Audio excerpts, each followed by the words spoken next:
Paano ibalik ang video na hindi sinasadyang ma-delete kay Facebook?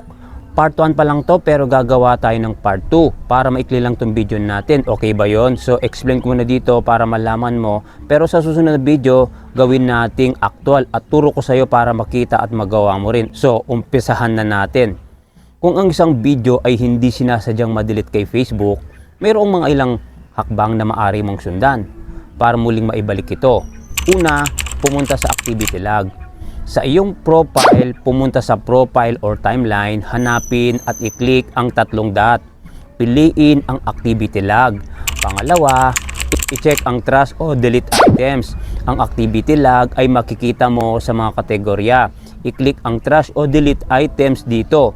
Maaari mo makita ang mga post o video na na-delete kamakailan.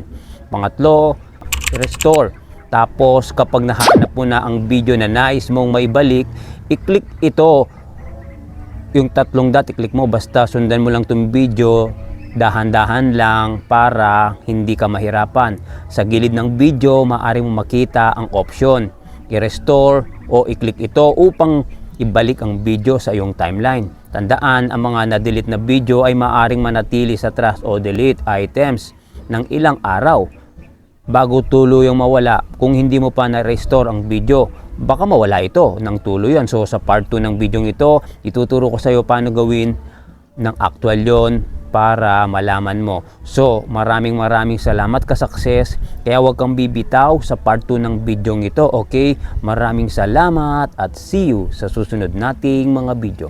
Bye bye and God bless po. Thank you.